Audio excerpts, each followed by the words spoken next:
Good morning, good evening, or good afternoon, depending on where and when you're watching this broadcast. I'm Thomas Fessler, my friends, and this is Disclosure tonight. Happy Friday, Monday, October 14th, 2024, as we all come together as a community. Talk about these things. Yes, the things we call UFOs, that thing that we all call disclosure. Good evening, everybody. Hopefully your day, your weekend, and everything has went well. Yeah, it just seems like, well, we were just here a couple days ago, but you know what? We're back again, I tell you. On that note, did I not have the sound effects machine up? I do. It's twoo. On that note, let's go ahead and find where are those drums at. Turn that down a little bit for our audience and for my ears, and let's go ahead and welcome in our audience. Who the hell do we have out there today? Happy Monday, everybody. Was it one of those beautiful Mondays for you like it was for me? I tell ya. Let's take a look and see who we have out there. We have Ann Joanne, Robert McLeod, Dennis Benke, Eli McGinnis, Firefly, Frankenstein, Eric Roth and the Gurus.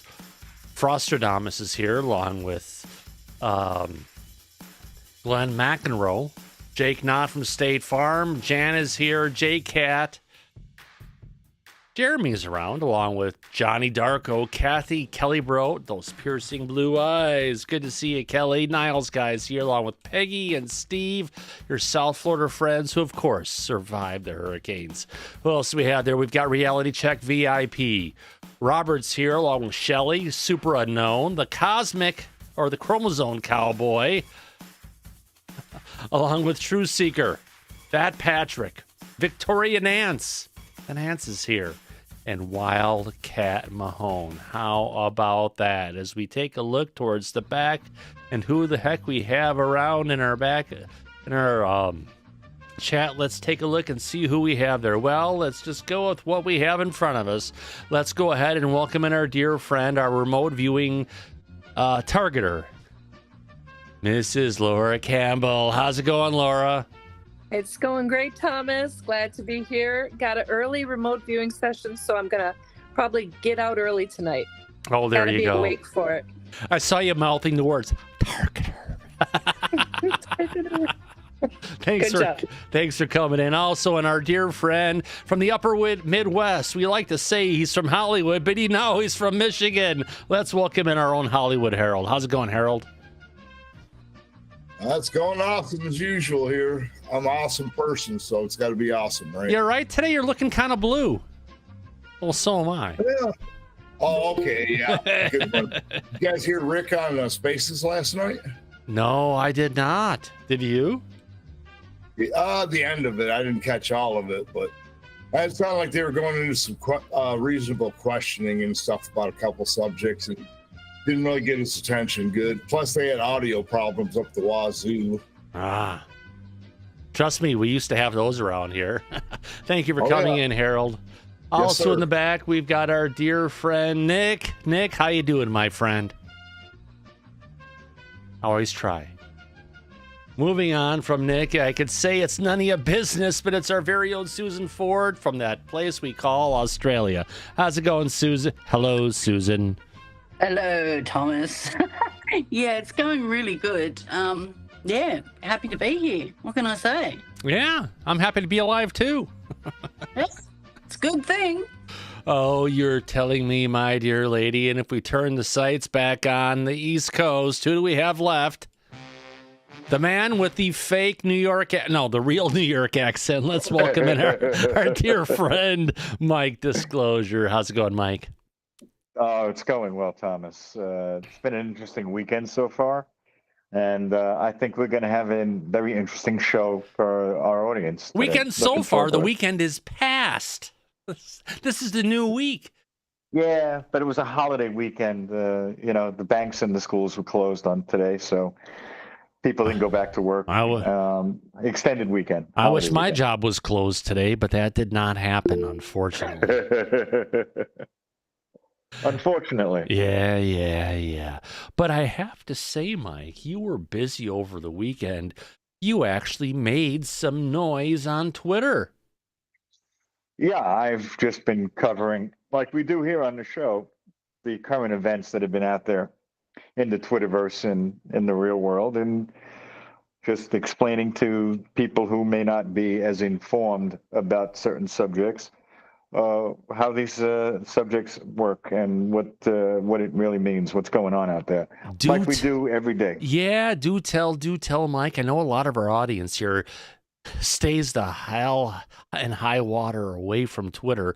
Why don't you fill our audience in on your illustrious tweets, the kind of feedback that you've had, and where this is headed?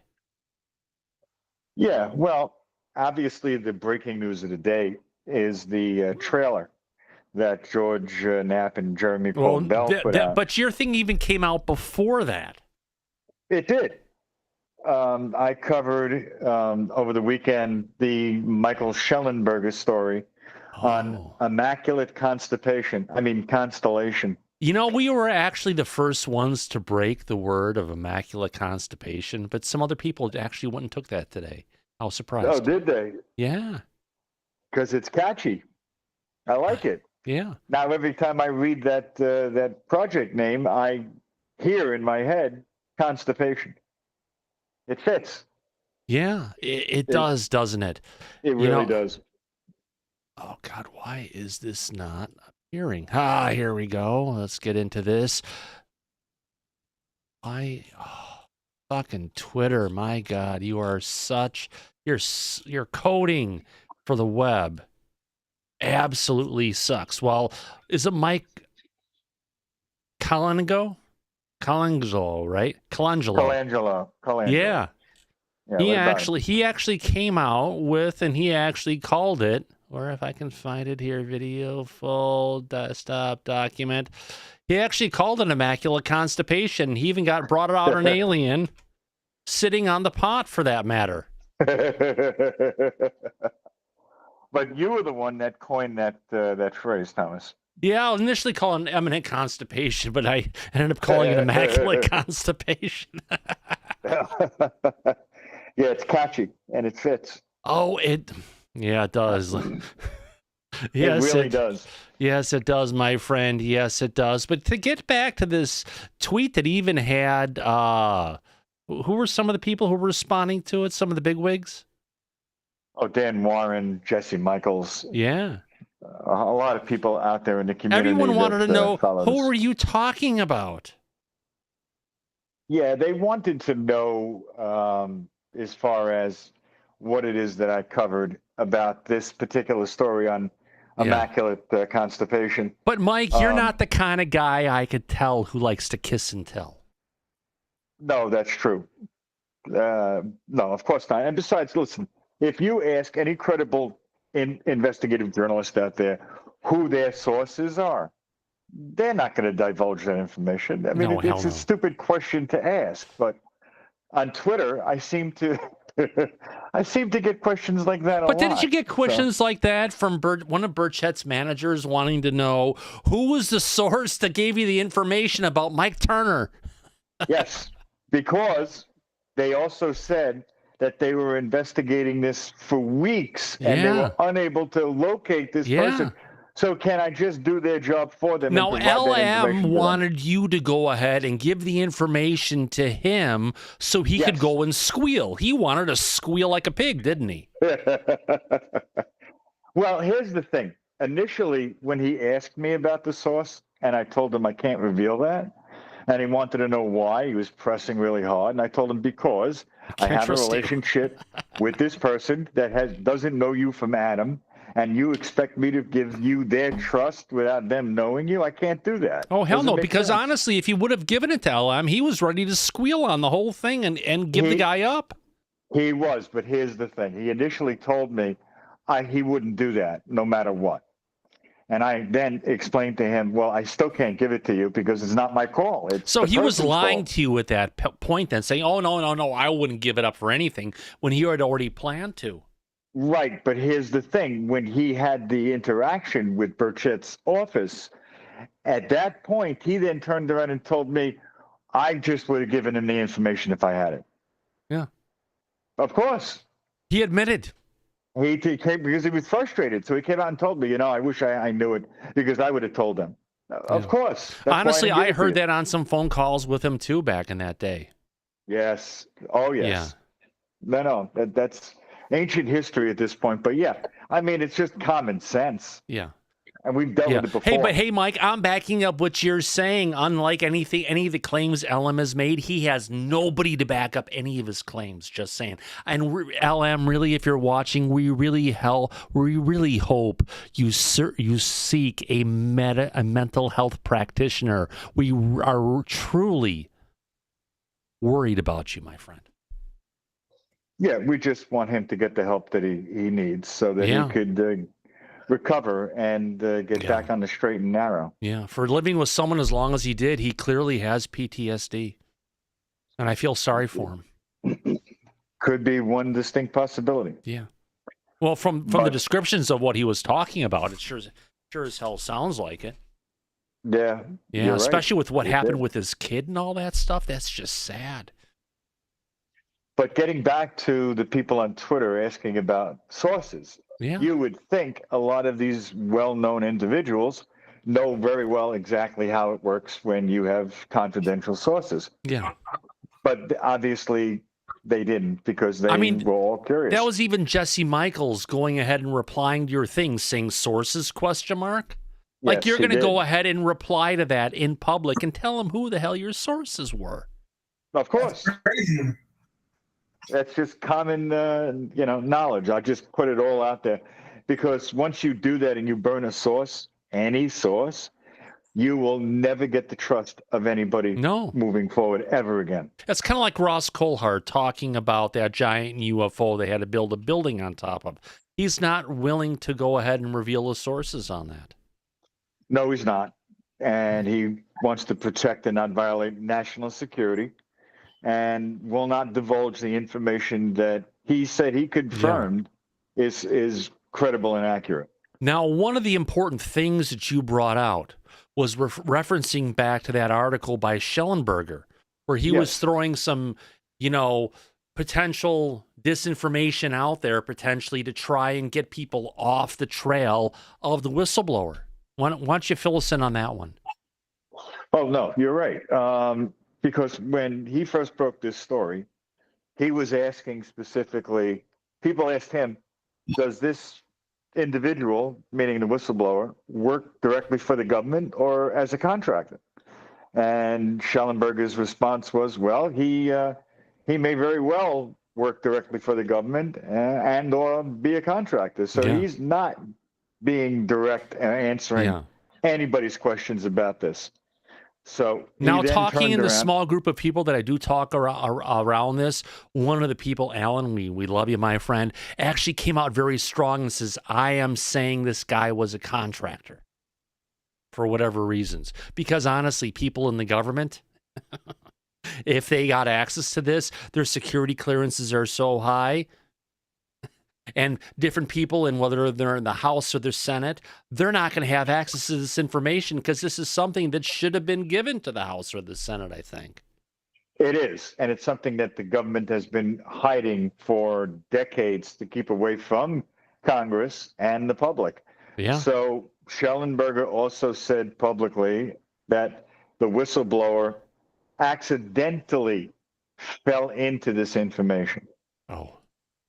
That's the story as far as who the whistleblower is and where he comes from.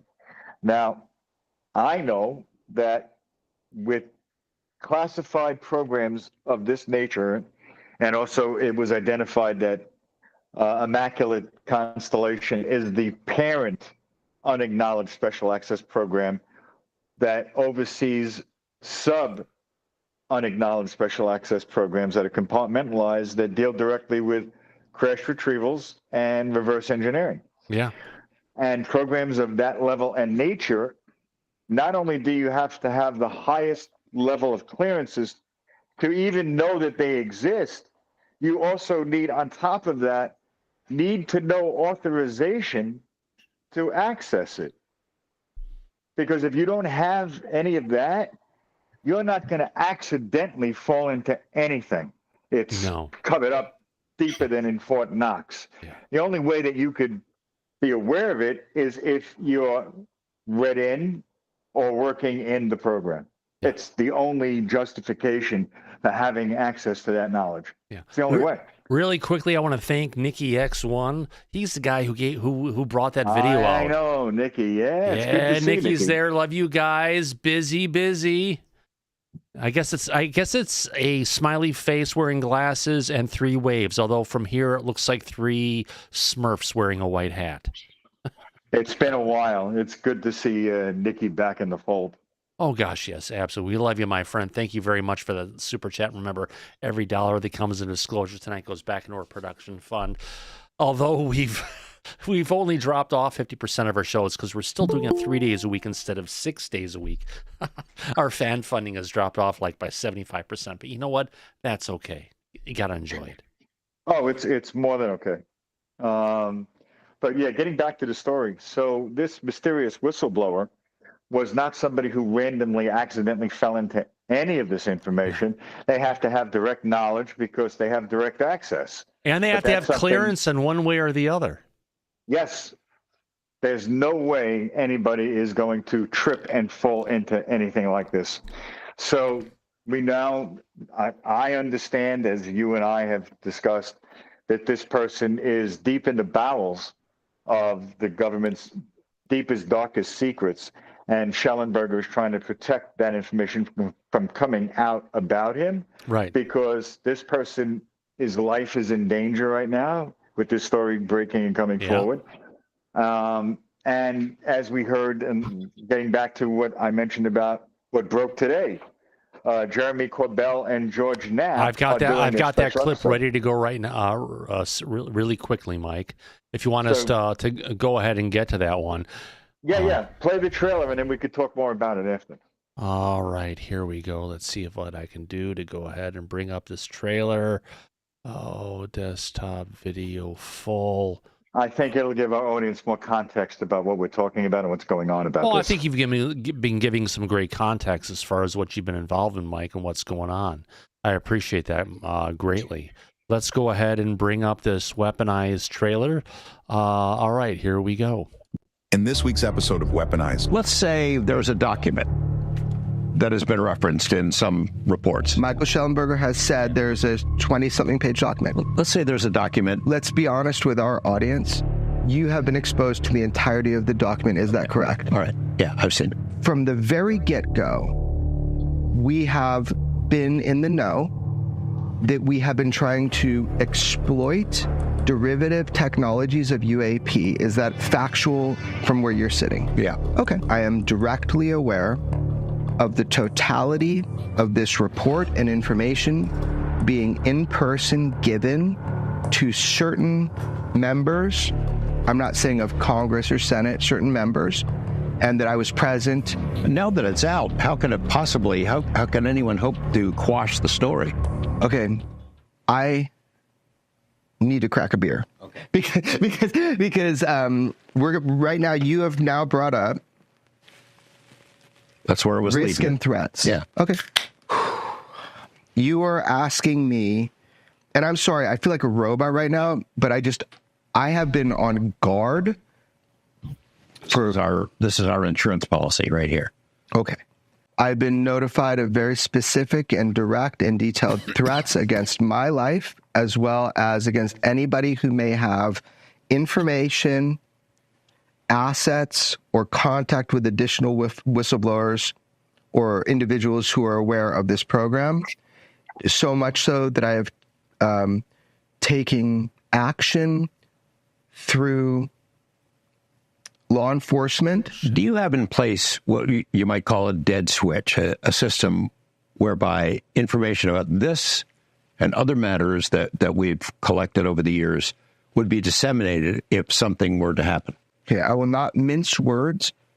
We have had in place for quite some time, unrelated to this story of Immaculate Constellation, that if you or I are removed from the equation, that you have absolute, uncontrolled, catastrophic disclosure of information that would be dangerous to the United States of America, that would be dangerous to global policy, that would be dangerous in many ways. And Whoa, wait a minute. Did I just hear him say what they have, Mike, and they haven't brought it out? And they're not former military? Yes, you did. That's exactly what they publicly announced, because it seems like they are panicking over the threats that they've received, and now they're trying to cover themselves and protect themselves from any harm coming their way. So they're laying their cards on the table, and they're being specific about what they've been sitting and holding on to the entire time to threaten the government. All right, let's Which go is ahead. Not something that I think is too smart. Let's play the last 30 seconds. I just had a cut in it's a on good that point, one. Thomas. Let's Yeah, you're continue. right. Yeah.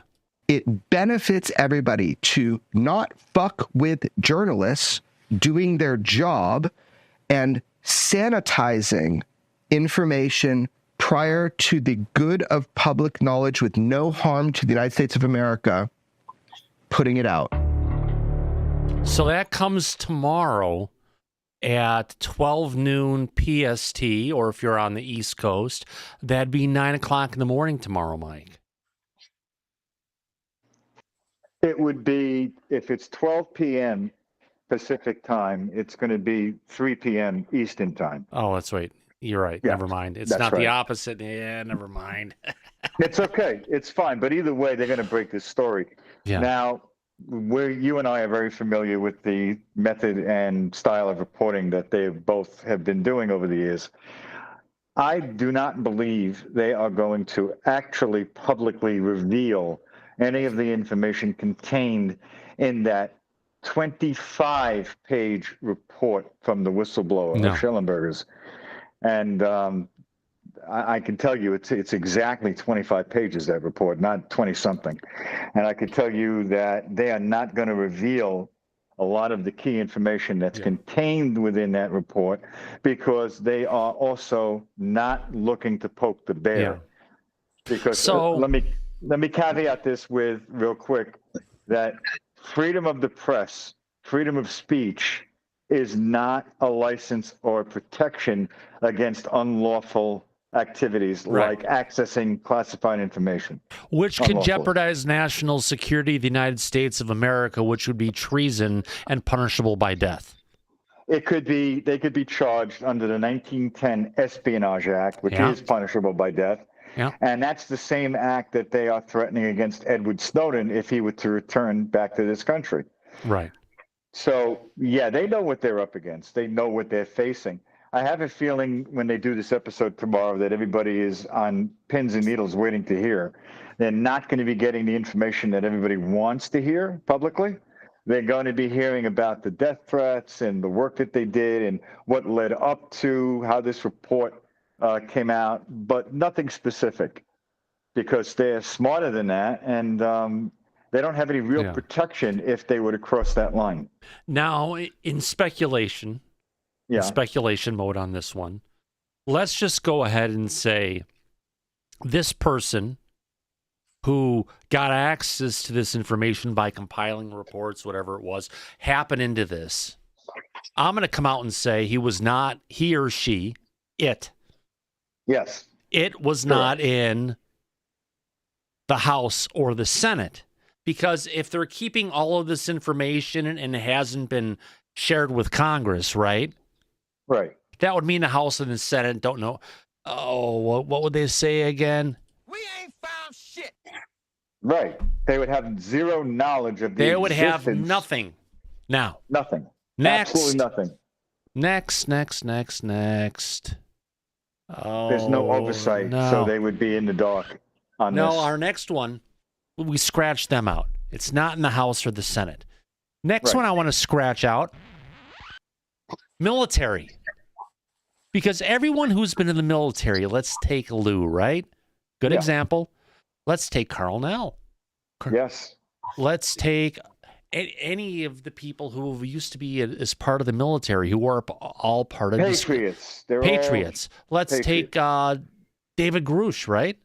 Or Yeah. Grush. I think it's Grush. It's Grush. We'll leave it at that one. No David Childress here, please. No. He's another person. I'm not going to go beyond it because he knows if he says something, things are going to happen. They already have with him in the past. So you take the military out, right? Yes. You take the House and the Senate out, right? Right. Congress. You take the military out of the equation. What does that leave? Two things. The intelligence community. No. Well, you got several things that are left. Yeah. One, you have a bureaucrat who's working in the executive branch. No one's brought that up yet. That just popped into my mind right now. So I'm going to throw that out first. Someone who's worked as part of the executive branch, collating stuff, and we've been saying for the longest time here at Disclosure tonight, before anyone else was saying it, that the executive branch is the place where this cover-up is orchestrated from. And remember, if you haven't liked and subscribed to the show, do us a favor, give us a thumbs up. And if you're having a hard time, give us a thumbs down. More importantly, if you haven't subscribed, hit that button, hit a subscriber. We'd love to have you as a regular here at Disclosure tonight. Now, to get back to what we were just saying, Mike. So, executive branch, potentially. Mm-hmm. Intelligence community, which would mean CIA probably in this matter. It would be CIA, yes. CIA, or a government contractor, or a DOE, or maybe even, let's throw this out there, someone in the DOE. Right. But these are all talking about a surveillance program, would the DOE really have, would someone of the DOE have, no. They're not going to have access to that. They're not going to know about that. Now, would CIA know about it, Mike? Or would that be... Of course they would, Thomas. We know that the CIA they has have the been Office of was it the Office of Global Acquisition? Office under the Science and Technology Division, yeah. Yeah. And they work with JSOC to do crash retrievals all around the world. So CIA or executive branch. Right. And one of the things in the executive branch that most people are not publicly aware of is, yes, the intelligence community, the IC, can have special access programs. And obviously the military can have and run special access programs. But what is seldom known or discussed is that the President of the United States has the authority to have and operate presidential special access programs that haven't been publicly, openly discussed regularly, but it exists. It's not talked about, but it is one avenue to have running a program like this that goes above oversight.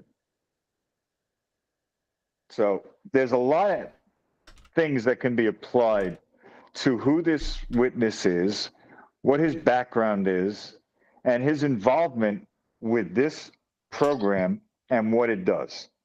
Yeah, I am going to do something here we haven't done in a while, Mike. I'm going to start a poll for the audience on this one. Yes, that's what that sound effect means that I have sitting here. Where does or did this whistleblower work? You got three answers, everybody. The CIA or intelligence community, the executive branch, or other. I think this is a good question to ask the audience. Let me go ahead and bring this up on the air so we can go ahead and see it. Come on, audience. I'm going to give you, hey, Google, set a timer for 1 minute and 30 seconds. Okay, 1 minute and 30 seconds. Starting now. There you go. So we're going to go ahead and leave that up there. Let's see where the audience takes it. Would you look at that, Mike? Other is 58, 59, 62%. Wow. Look at that. People who are voting other, please tell me what you mean in the chat. Now, we only have 38 votes in with almost 200 people. We're 200 people watching the show. So if you're watching the show, do us a favor, folks. Take this moment to go ahead and actually tell us what you think, because usually the audience knows. Wow. But here's the question. Someone's saying the DOE. Some people are saying military. Nick's got something else in mind that he's not letting us in on yet. Another person's saying DOE. We can't tell you, it's classified. Hides in long grass. Classified. NASA. Never a straight answer. 22 seconds left. Come on, audience. Got only 52 votes and only 1/4 of our audience. Man, it's been too long since I've had one of these going on. At least get us up to 60. Come on. 53 votes in. We are stuck at. We got 54 votes in. Come on, folks. Just five more votes to go, and we are out of time. 3 more votes to go. Come on, let's get 3 more votes in. Let's at least get this up to 59 votes, 60 votes. There you go.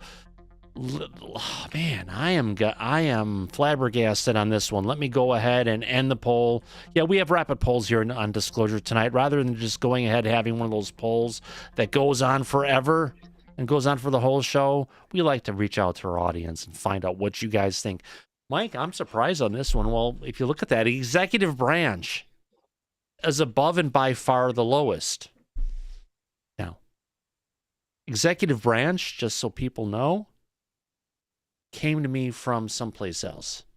My higher self, let's just say that.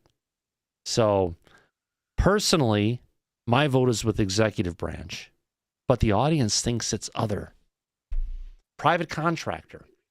So, government contractor, private, Lockheed, Raytheon, Grumman, John Smith. So, yeah, that makes sense too, doesn't it, Mike? It does, but listen, I can tell you that even if it's a contractor, they're still going to fall under the executive branch, Thomas. So you're correct.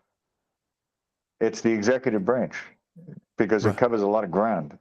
And this person could be coming from one branch or version of the executive branch. Mine's saying it's from the executive branch literally means it's from the executive branch. Like those schmucks who actually, work there. A part of the organization that's been covering this up for the longest time. And if someone who has how many years reportedly of information do they have access to? Did they say? A long time. A long time. Yeah. Was it 30? And never mind. Where can I do that? Give me a second. Done. Okay. Interesting to say the least. All right, let's go ahead and get back to the chat here, back to our desk. Mike, interesting piece you've been involved in. A lot of people have reached out to you to try and find out where the information came from, and it's not more going to information about it. Right. No. But listen, I can share with our audience what I shared online on social media. Yeah.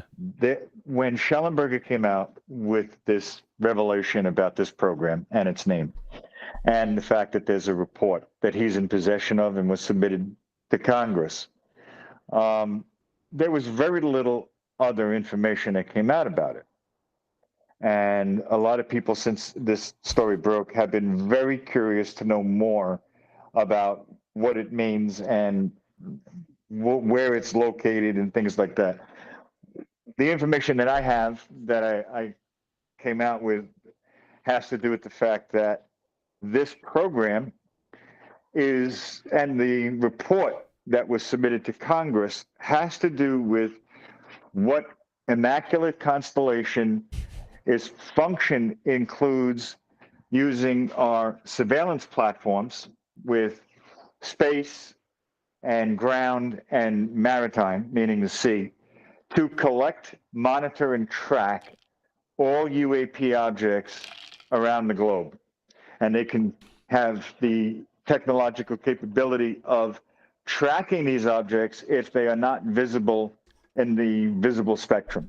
Well, it's visible spectrum, so we're dealing with stuff that's going ahead and with the eyes in the sky, potentially looking down, being able to see stuff based on thermals well beyond what a FLIR can go ahead and see, a standard military FLIR. We're talking down to negative 60 degrees Fahrenheit at a minimum. Correct. Right. But one of the other things that our technology and platforms are able to track specifically about these craft is that it isn't just their movement around the globe, but our sensor systems are able to detect the effect that these craft are directly having on our atmosphere. And the government has been aware of that for some time and tracking and monitoring it. But that information has been buried and never has it come out publicly. Yeah. They're still trying to hide that from Congress and from everybody else. Right. They don't want us to know about that because it's something that people would want to know more about, obviously. So there's some kind of potential atmospheric engineering going on. Yes, some sort of an effect that these craft are specifically having on our global atmosphere that the government is aware of, this program is aware of, and this report mentions. So it's not something that they want to come out because I think that would involve questions that they can't answer. Now, the other thing is this program. I just want to throw this out there for the people. I'm not one of them who believe in chemtrails, but that all kind of adds into the whole chemtrail conspiracy. Are we throwing things up into our atmosphere that are keeping the aliens away, or are we eating the aliens? Hey, it's just something for people to talk about. Not that we would go on either way of it. I'm just throwing it out there as a, how could it be? Yeah, and we're also serious about not being serious, right, Thomas? Yeah, of course. Right. So we got to have a good time and enjoy talking about such stressful information to everybody. Hey, just trying to connect dots that other people have created before us. It's like one of those games, except we don't have the numbers to connect the dots, my friend. All right. Well, there's another interesting piece of the puzzle about this program and this project that I was able to bring out publicly over the weekend. And that is that no one knows where this program is operating. What is it connected to? There has been no information that's come out publicly that would indicate any type of an idea of where it could possibly be. And what I found out is that the sensor platforms, the monitoring and tracking that this program does is connected to Wright-Patterson Air Force Base in Dayton, Ohio, which happens to be a constituent of Representative Mike Turner, who has been against any type of disclosure. And this program is connected through Wright-Patterson Air Force Base, at least as far as their collection platforms go through Wright-Pat. So this program is connected to it. And that's something that hasn't come out publicly before I brought it out this weekend. That's something that's interesting. It's another piece of the puzzle about how far-reaching this program is and what connections it has and where they go. And goes right back to Mike Turner again. Like anytime something breaks and comes out, it seems to end up in his lap or somewhere close nearby, Thomas. Yeah. It's a coincidence, I think. Strange, right? Well, nothing is ever a coincidence, Mike. There's always a true reason why things happen, why things are connected. And I think you may just be pointing to something that's more obvious than is a coincidence. Right. Well, the reason that Ross Coulthart named his book In Plain Sight is because the way the government operates, especially if you have access behind the scenes, is sometimes the deepest, darkest things that they are trying to hide from everybody, they put out in plain sight because most people can't see it if it was right in front of their face. That's an old textbook tactic of theirs, and they're still employing that to this day. So I wasn't particularly shocked or surprised to find out that this program is connected to Wright-Pat in Dayton, Ohio. Not a shock or a surprise. But no, it's not, is it? No, it isn't. It goes right in front of everybody's face, and nobody would see it. Nobody saw it. Yeah. So that was what people were questioning me about as far as the information, and they want to know more. Obviously, everybody wants to know more. But what we're talking about is this is very sensitive information that you have to be very careful with how much of it you actually publicly disclose for obvious reasons. Yeah. So there's only so much that you or I can say about this. Right, but it's going to come down to eventually someone's going to get tired of this cover-up, whether they're on their deathbed or wherever, and they're going to want the truth to come out, and they're going to drop the bag because even Lou's saying this information needs to come out, we're overdue. Right. And that's new from him saying that recently. Right, because you and I know how patriotic Lou is. Oh, gosh, yeah. If he had to choose between disclosure and national security, you know what the answer to that is. National security. But to being a patriot, you're not just a patriot of the government. You're a patriot of the people of the country. It's a fine line. But Lou said that if he ever had to choose between the people or national security for the government, he loves his government. He loves That's his country. why I took the opportunity to say it's anyone in the military, and I kind of scratched that out because it needed to be. Yeah. No, you're right. Yeah. But we know where he stands, and we know why. And I understand that. Yeah. Right. Before we get... Go ahead, Mike. No, I was just going to say that being said, you and I do the job that we do on behalf of the public to bring truth and transparency out to everybody. And we walk right up to that line as well, just so that people are informed. But we know where that line is. Right. But there's certain things I would not say to not compromise people, period, because you have to respect the people who you're working with. You can't go ahead and be brought in close and go ahead and stab him in the back like Jerry McGowan did to Lou Elizondo in the past.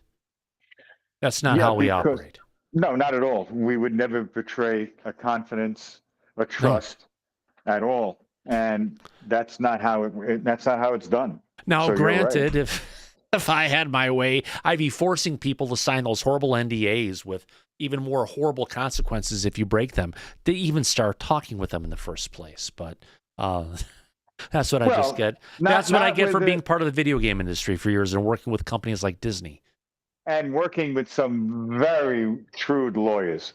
And I know that you and I have had private conversations that the properly written NDA does not necessarily have to have a termination clause in it, but you said that you could make it so financially impactful that they wish they were dead afterwards, right?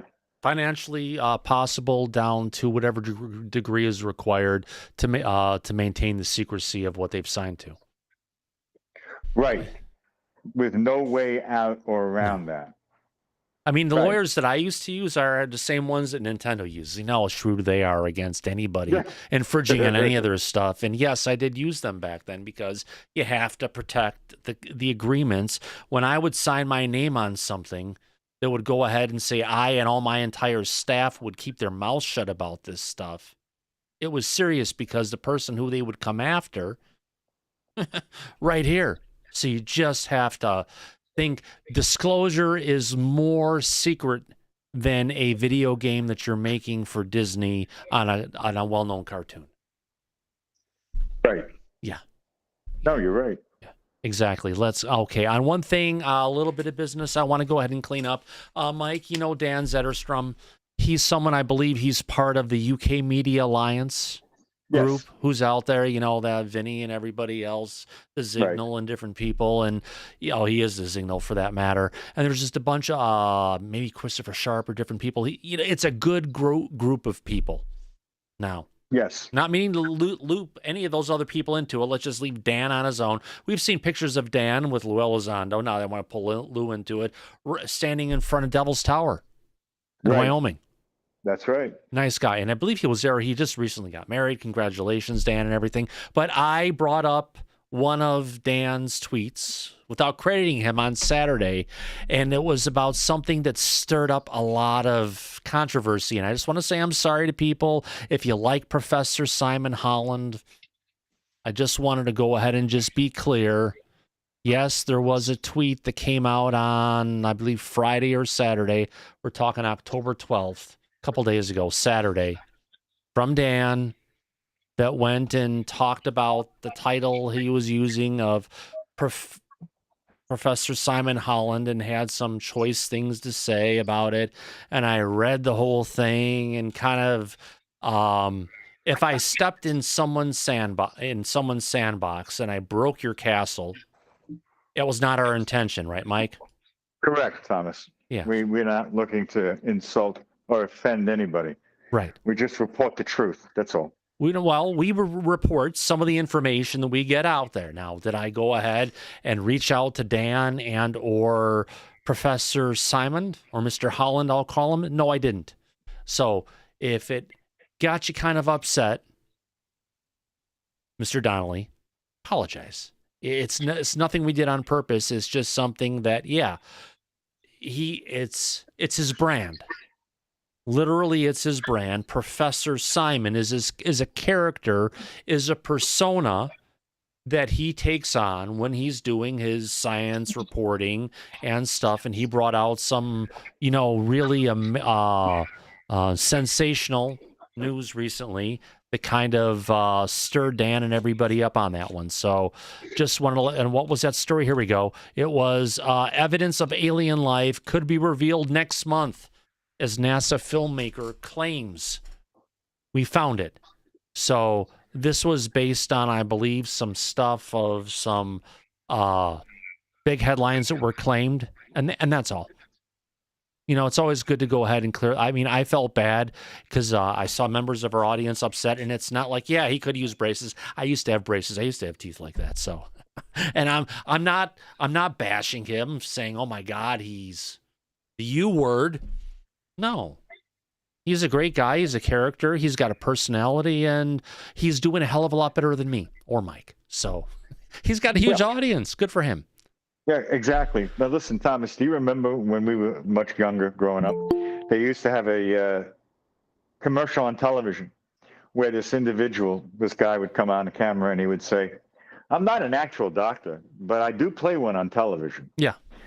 So Professor Holland is not an actual professor. He just plays one on social media. Yeah.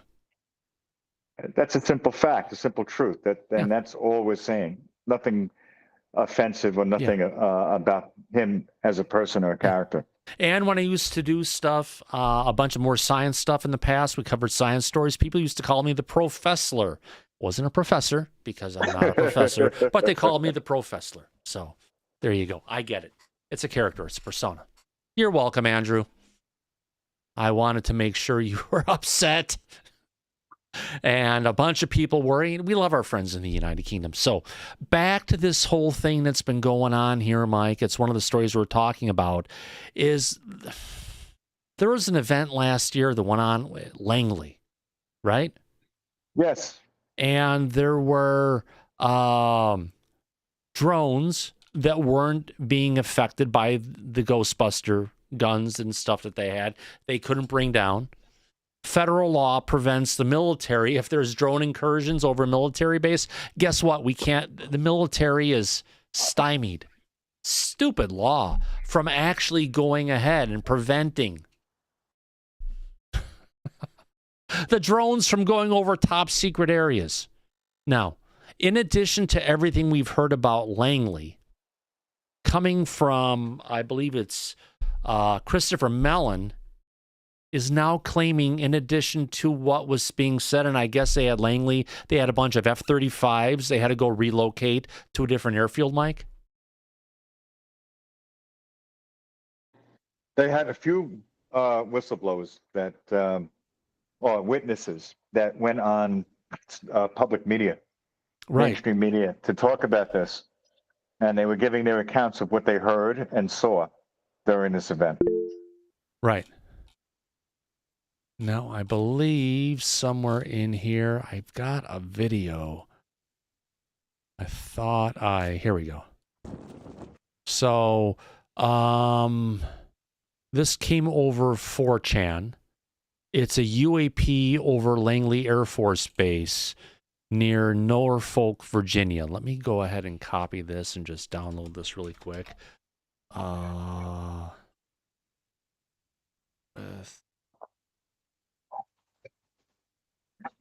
Fortunately, it's recorded in portraits, so you'll see part of it here on the screen. Let me go ahead and get this out of here first. Come on. There you go. Let me get this one out of here too. Back over to there. Let's bring this up. Desktop document, solo. Let's go ahead so we can go ahead and play this clip that came from Twitter. It's 1 minute and 54 seconds long. While you're playing that clip go. for the audience, check your DMs on Twitter while we're listening to the video. So it's up in the sky over Langley at this point.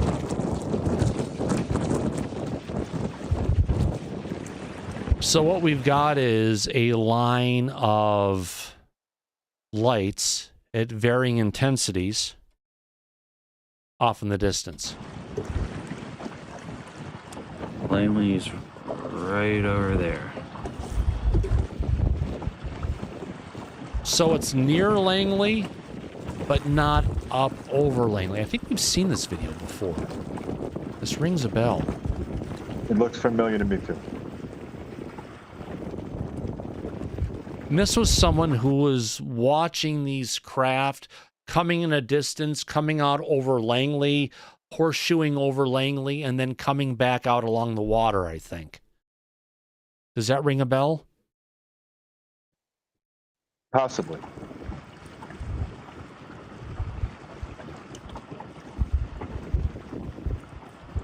They started off down there. They've just been chilling there. There's like a blue light, there's a white light, there are red lights, green lights. A string of fucking Christmas tree lights. But it's at an angle. So wild. Over Plumtree. The bay's over there. We're out here fishing. Sunday, October 13th, 9 p.m. So again, the image is rotated. It should be horizontal, it's not vertical.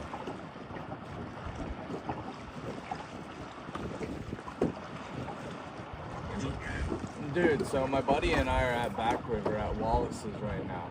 And there's like... There we go. So that's one of the videos of what's out there. You know, Mike, how do you put this? It's nothing spectacular, is it? And it's nothing specific. And if you remember, you and I talked about this before the show. One of the witnesses that was there on the ground that was interviewed said they heard, sounded like a fleet of lawnmowers overhead, which doesn't exhibit the 5 observables of being silent like Lewis mentioned before. Now, remember we had those drones that were loitering aloft for hours and hours, much longer than any drones could have loitered for over Colorado, North Dakota, South Dakota, that whole Wyoming area, where all of our nuclear silos are for our nuclear warheads, right? We've never heard the details of what the heck happened, have we, on any of that? Nothing. Not publicly. No. Now, I don't remember if those craft or not made noise either. But I think there's also reports potentially, and I saw a video out there, I'm not sure if Hollywood had shared this one of these craft actually looking like it was going down and being transmedium. I saw it going through the air, coming down, and now it's stuck at the surface. Not sure if it went under. But again, it's hard to tell with any of this stuff. It's just not the greatest footage, and we've got a government who really doesn't want to disclose the truth, do they, Mike? How many decades have they been burying the truth? That pretty much answers your question, I think, Thomas. Yeah. They're not looking to disclose anything. No. But it's like you said earlier, it's interesting that Corbell and Knapp are actually publicly threatening the government to cause great harm. Right. I've never heard a journalist, or anybody for that matter, publicly threaten the government before. Have you? No. Well, So they're just laying it out there saying, hey, if you're thinking of doing something, we know you're thinking about doing this, and we're making everybody aware. So if you do something, it's going to be really obvious. So if you're going to do something, make sure it's obvious, is what they're saying. No, they're also saying that if any action is taken directly against them, they're going to institute a scorched earth policy against the United States Well, of they're America. saying, yeah, if you take us out, all of our information is going to drop. We have a dead man switch. Go ahead. Yeah, but they gave some indication as to what that information is. Not Everything. Like the video you just played, where it could be nondescript and Oh, vague. yeah, no, this is the exact information. They're going to give it to everybody. So go after us. Take us out. You'll get catastrophic disclosure. Like it or not. And they also went into detail about how it would cause great harm to the United States. That's one hell of a statement, I think. Oh, I know. Now, back to this story about the drone fleet, right? Yeah, right. I mean, this has been covered in so many different places, right? Right. And this came out, I think, earlier this year initially, right? Yeah. Right. We covered it here on the show. Yeah. But it's something that all of a sudden is getting a lot of notice, a lot of air. There's a lot of stuff going on. One thing that Lena Thompson, she used to be part of the show back in the day, experiencer, someone who was involved in MUFON, got the hell out of there when that place fell apart. But something she brought up today, I think, is very relevant and worth discussing. Bring this up, document. Here we go. Bring up Linda's tweet here. Bring it up so you can all see it. Good question she asks. Is pushing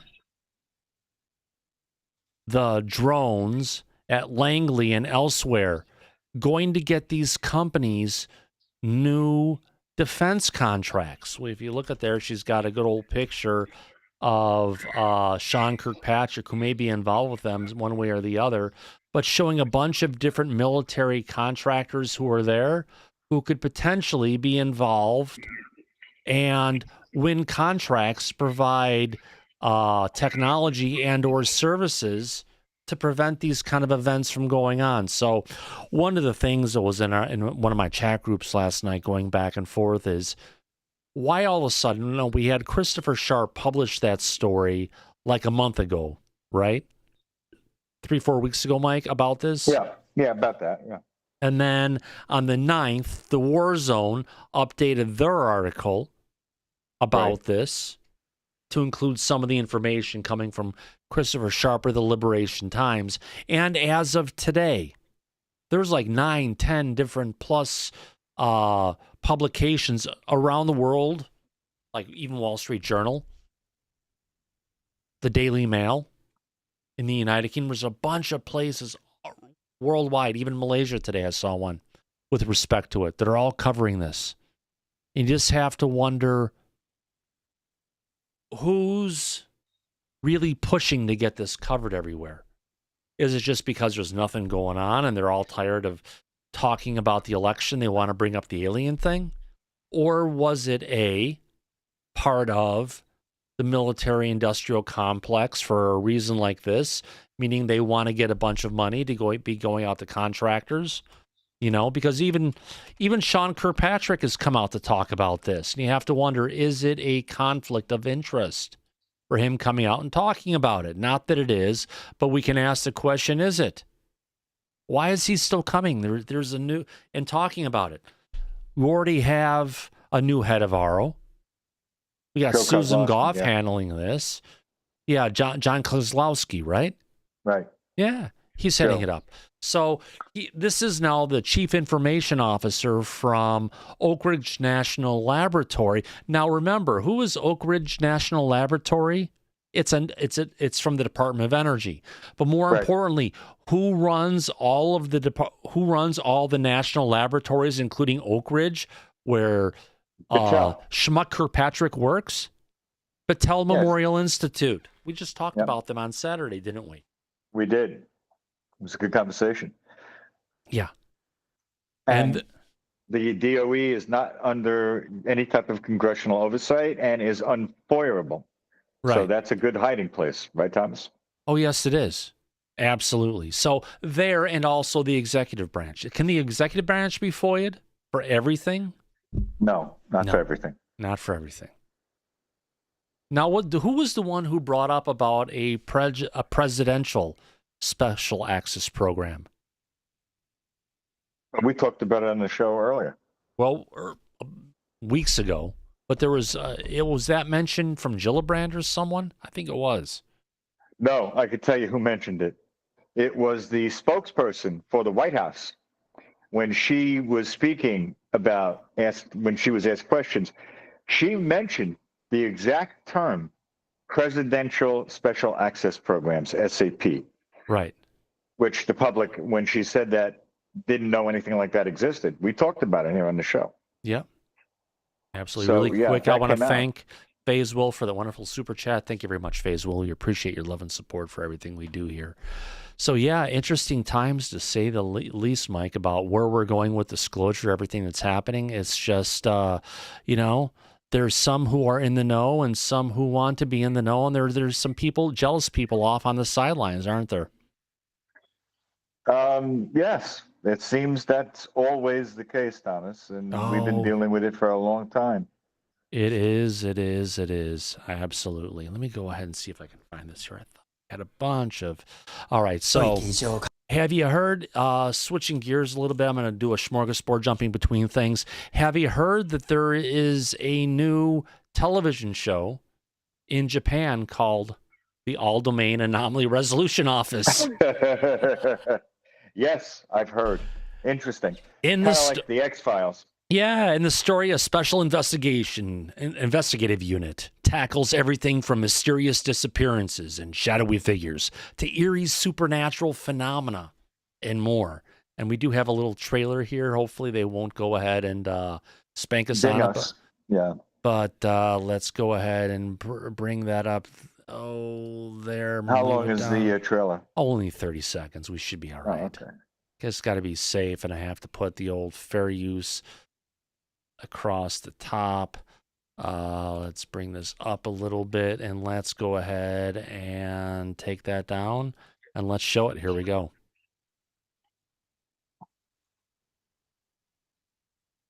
Oh, it's in the wrong frickin' window. Give me a second. I'll just do what I've been doing so far. Downloading it. Perfect. Okay, here we go. Easier to handle it that way. Okay, we got it. Let's play.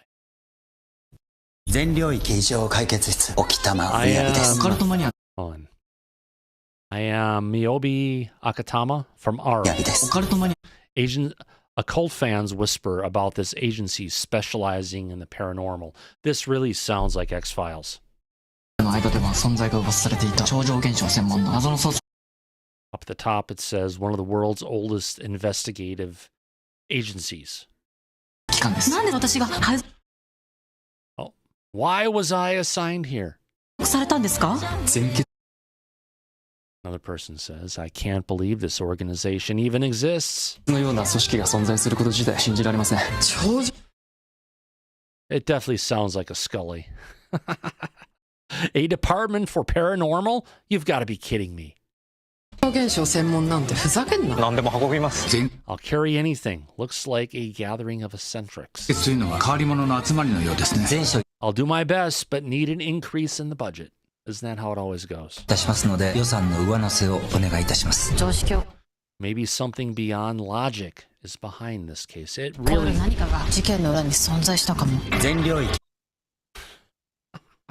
I can't believe they just took the name of Aro and used it. That's hysterical. But they took the format of the X-Files and applied it to the show. Yeah, they did. Yeah. Solving abnormal cases that defy common sense. There is the new face of Mulder and Scully in Japan. Right. The only thing missing is the poster on the wall of I Want to Believe in Japanese. Yeah, well, that's true. That is true. That is true. What else do we have here? Well, crazy things, but we've got another little clip of Lou that I wish I had on Saturday. Let me go ahead and bring this one up here. This is Lou going ahead and talking with his most recent interview he had out there, and he's talking about David Grush. Because remember, in the past, in one of the recent interviews we covered, Lou, the first one he came out with, when he was up, when he started the new imminent book tour, he said, well, if you want to know about David, he's a big boy. Go ask him yourself. Something to that extent, right, Mike? Yeah, no, that's what he said. Yeah, we covered it. Yeah. So let's go ahead and see how Lou is handling it with his latest interview. It's not Jesse Michaels, it's the other guy, Mike. Bad with the name. Oh, let's get to this video guest. All right, here we go. Well, let me just interrupt. He may say what people think are crazy things, but he's not crazy. I'm telling you right now, I worked with the guy. I can't say where. I've been asked not to say where. We both worked in a skiff together. And he had every access that you needed to have, and he saw the same information I did. So I am telling you straight up, that guy, he knows a lot more even than he was allowed to say. You know, anybody out there who wants to go ahead and poo-poo Dave and say, well, you know, this is anecdotal. No, it's not. People say, oh, well, he talked to 40-some witnesses. It's all secondhand. No, it's not. That's the only thing he can tell you. Well, I got to check one thing here. I swear this thing is... It's on normal. Okay. But I'm telling you, there's a hell of a lot more that if he was allowed to say, people wouldn't say that about him. I've gotten to know him pretty well, and he's just incredibly smart and hard. Yeah, and it's a tragedy what they did to him. You know, I'm not surprised. They try to do the same crap to me. You know, they try to dig up anything and everything. Fortunately, I've had a very, very clean background. But it, you know, hasn't stopped them from trying. Wow. Lou was really passionate there, Mike, more than I've seen him. Yeah, he seemed animated, and I know you were checking the video speed because it looked like he was moving very quickly, didn't it? Yeah, because usually Lou is very slow and he talks through everything. Right. He just had a pot of coffee. Oh, something. He was really moving. I know, and that's unlike. Well, he was very passionate in that conversation. I would say, absolutely 100%. I agree, but it's nice to see him that animated in a while. Oh, I know, absolutely. Other news coming up. Graham Hancock. You know Graham. He's someone who's been in ancientology for a while. Season 2 of his Netflix docuseries called Ancient Apocalypse launches this week on October 16th. So, looking forward to that one. Hey, did you watch the last time it was around, Mike? I did not. Oh. Unfortunately. I missed a lot, but I was otherwise engaged. Yeah. Being busy, doing the work that we do. Yeah, absolutely. Yeah, it's a good one. If you guys haven't watched it yet, it's a really good one, my friends. Let's go ahead and get back to this one, desktop document. All right, so this is back about those drones again. I've got just a bunch of stories put out there with regards to the drones. Christopher Mellon's coming out talking about motherships for these drones. In the article coming from the Daily Mail. So that adds to any of the speculation or stories we've had about this in the past. It seems like this whole drone thing that Christopher Sharp brought up is present. Now, every time you say mothership, I think of Avi Loeb. So it's odd that Christopher Mellon is using that term. We can't. Well, that was Avi Loeb talking about the giant brown turd. Take it straight on. That was flying through space, and as it passed by Earth, it went and dropped off. The mothership dropped off UFOs that parachuted. The parachute to the surface of the Earth. Right. I still have to laugh at that one. Come on, this is the same guy. Nothing wrong with him, but this is the same guy who said the Tic Tac incident can never have happened because it must have been a sensor misread or a visual aberration that people were seeing, because if the craft went from 80,000 feet down to 50 feet in 0.78 seconds, there should have been a fireball, and there wasn't a fireball. And if there wasn't a fireball, it can never have happened. Right. And if I remember correctly, didn't Dr. Sean Kirkpatrick co-write that paper with Dr. Loeb? Oh, Mike, yes, he did. Yes, sir. He did. Yeah. He certainly did. Is it any shock or surprise, the claims that were being made in that paper? Yeah. Right. Oh. That's the point. Hey, have you heard about someone else getting threatened this week? You have to be a little bit more specific. All right, I've got that. a tweet here from Christopher Sharp you can reflect on. Okay. Christopher says, it's not a good week, if I'm being honest, especially when my friends are threatened and have to take law enforcement action. These are dangerous times to be a journalist covering the UAP topic. For Jeremy Corbell and George Knapp deserve our support. Did they have threats against them? Or are they talking about the threats that have gone against Klaus and his wife? No, he's talking about journalists. He's mentioning Jeremy Corbell and George Knapp because the trailer that we just played references Corbell saying that he's even reaching out to local law enforcement for protection. So right, Christopher Sharp is reporting on that, not anything to do with anybody else. Okay. Well, that's the same thing, going back to these guys again. So, yeah. No, he's referencing what we already covered about Knapp and Corbell. Oh, I got you. Now, I just want to make a quick point about that. What exactly does Corbell think local law enforcement can do against federal action? Because I can tell you that if the government is going to take federal action against an individual, local law enforcement is not going to be able to prevent that. Oh, hell no. Right. So I don't know what he thinks is going to happen by going to local law enforcement, but that's no protection at all. That's not what they're able to do. And I'm well aware of that. So I don't know why he's thinking and why Christopher Sharp is repeating, oh, they have to go to local law enforcement. Well, that's not protection against the government. Never was, never will be. It's not going to save anybody, for that matter. No, it's not. My old job, so I know full well what the limitations are. Oh, yeah. Mm-hmm. Absolutely, absolutely. So, some other news as I go along through the smorgasbord of news. Apparently, this came out last week. We haven't covered it here yet, but it's just a short number of days ago. The Soul Foundation is going to be holding its second symposium in 2024, and for 2024, will be their second one to date, between November 22nd and 23rd. In San Francisco. We've got a list of the participants. Remember, this is where Carl Nell had spoke last year. There were some good people going and presenting, I believe, Mike, weren't there? Yes, there were. It was a very interesting conference that they held last year. Right. So who do we have on the guest list? Let's go ahead and take a look. All right. So on the guest list this year, let's see if I can make this a little bit larger so people can see it as best as I can. Let's get into there. All right. So, Yoshiharu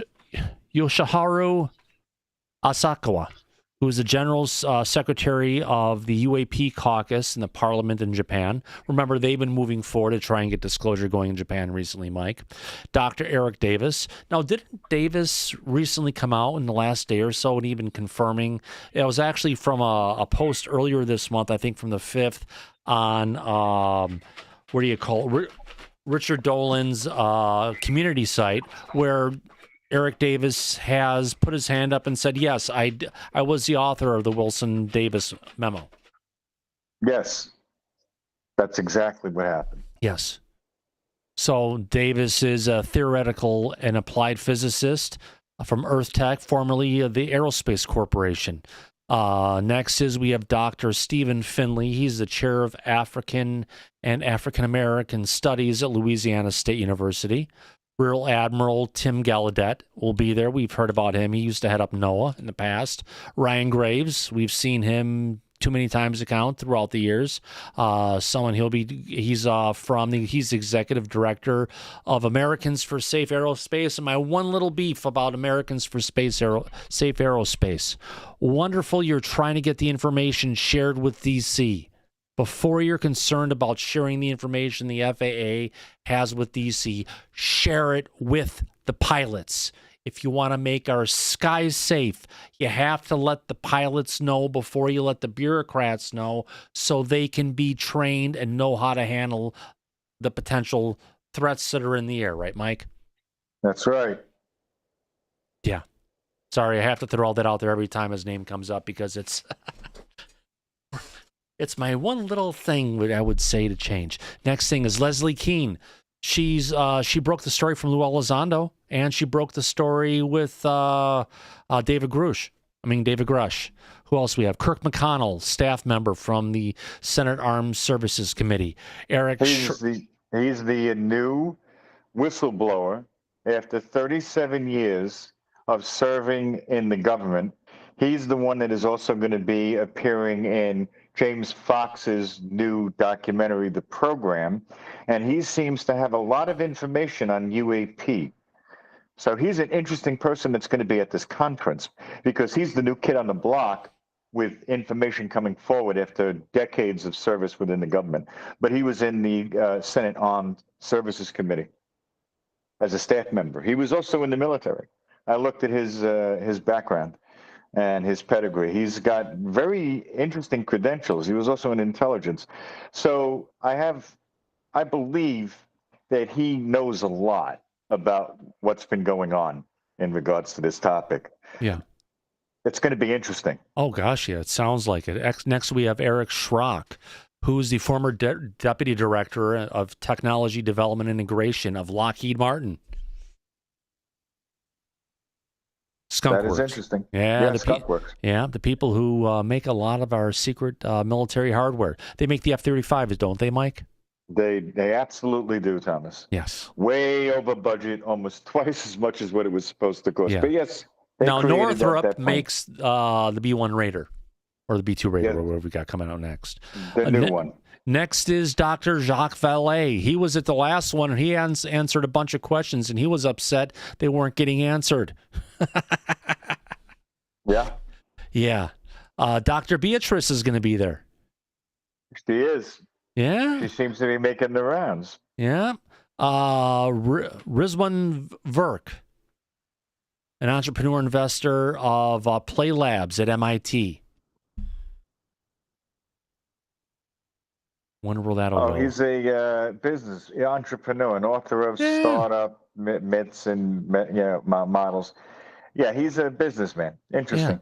Yeah. Well, investing in disclosure. Next, and the last person is Dr. Alexander Wendt, who is a Mershon professor of international security and professor of political science at the Ohio State University. Yeah, so he's going to talk about the political aspects of the UAP. Yeah. Probably. I had to guess. Yeah. Interesting lineup. Oh, to say the least. I'm looking forward to it, my friend. Yeah, it should be interesting. Yeah. Trying to see if there's anything else that I haven't covered here. Well, fudge. I've got an interesting clip here. We can go ahead and talk about as we're watching because there'll be some audio, but not a lot. This is from ABC News. And I believe, where did it go? It's from 2010. And it's right over the Empire State, Mike. Right. And there are a number of orbs that continues to grow throughout this video that are showing up and interacting with each other, and it shows these things aren't balloons. Is this where they described it as UAPs fighting with each other? I think so. It's actually from CBS News. Yeah, okay. Yeah, this should be interesting video.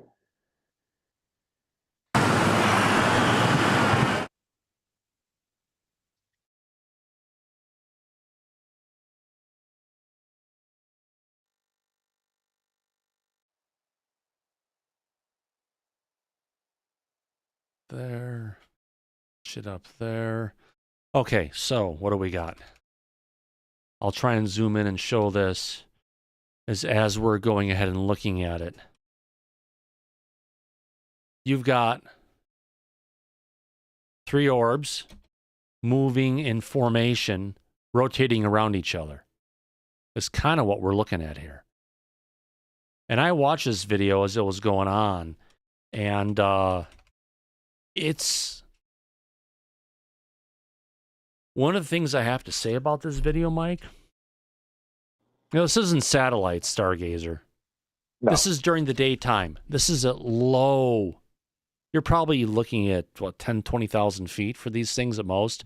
And it's not balloons linked. If you get further, stargazer, okay, no, it's satellites, and now it's balloons. No. As it goes on, they spread apart, and more orbs, whatever they are coming in from different directions. So the number of orbs that are interacting and what's going on is changing. So before you start just throwing out and saying, it's a bird, it's a plane, no, it's a frog. Yeah. Right. Just go with it for a bit. Watch the video. Yeah, well, he's seen the vid, so why? If you've seen the vid, why you're saying it's a satellite? Why are you saying it's... So, let's pause this. Let's go a little bit further into it. They're moving further and further more. If I get further into it... Balloons that are tethered don't start separating like that, do they, Mike? Because they're tethered to each other. It's physically impossible, Thomas, to do that. And if they're tethered, you're not going to see them potentially in a straight line now, are you? No, not with the wind currents at that height. Yeah, of course. Let's go further on. Let me zoom out a bit more. And I know further on in the video as we get into it, we go from 3 of these things being down over here, and now you've got 2 more that have moved into frame. So if it was just 3 balloons that were tagged to each other, they would remain in that configuration.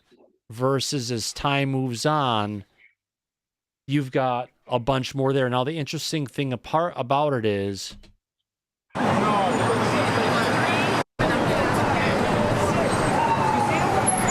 has binoculars? Can I see them? There are a bunch of people there on the ground, and they're all talking about what they're seeing. So it's not just like someone who's recording the camera mic and showing it. Right. I see that. Yeah. Yeah. So interesting to say, yeah, sometimes even over the city of New York, and I believe that's the top of the Empire State, isn't it, Mike? It is. It's the needle, the point. Yeah. That's the radio towers. Exactly. So it does happen, but the most important thing, you'll find things up in the air. You'll see things that are moving around that aren't exactly right. Biggest lesson for the day is now you've actually got just 3 here, but it's actually 2 combinations of 2 triangles. You'll go ahead and make sure I'm fully zoomed out. Okay, here we go. There's all the people that are watching it. Everyone's looking up, pointing at it, talking about it. You can tell it's in 2010, Mike, because no one's got a freaking iPhone watching it. That's true. Yeah. West 23rd Street. Yeah, I know where that is in the city. Is that in Manhattan? That's Manhattan. Yes, sir. Yeah, there you go. It's on the west side. Yeah, it's very interesting. The Empire State Building is on 34th Street, so this is like 10 blocks, half a mile down from the actual Empire State Building. Yeah. That's why they were looking up, pointing at it, right? Yep, that's right. So stuff does happen, but the only way you're going to see it, Mike, is if you go outside and look up. Of course, Thomas.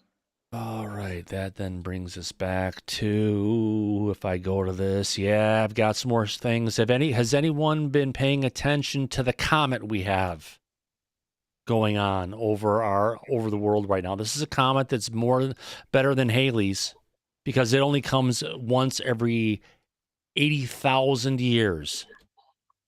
But the view of what it looks like every night is nothing less than spectacular. They're actually caught it with some meteors shooting by. But it's amazing. And you just basically, if it's clear, you need to go out and look towards the west at sunset. And you'll see this thing. So if you got a chance, it's going to be cloudy here for the next 5 days. No chance of seeing it around here recently. I missed it on the weekend. But if you have a chance, go to a place, unobstructed view of the west, and check it out. We just had the unbelievable Aurora Borealis going on here in the United States, actually in Europe, in all across the northern United States, all the way down to Mexico, everywhere. Here's one is a shot of the Aurora, Mike, from New Mexico. Oh, it's beautiful, Thomas. Yeah, just had to be up high and take a look. This is captured from New Zealand. I know we had some great pictures from Susan Ford from New Zealand, which she's down near Queensland. Here's another one of the meteor down near, where is this in? Poland. From Poland. At dark. Again, absolutely gorgeous. Let me switch to Thomas document so you can see it a little bit better. There we go.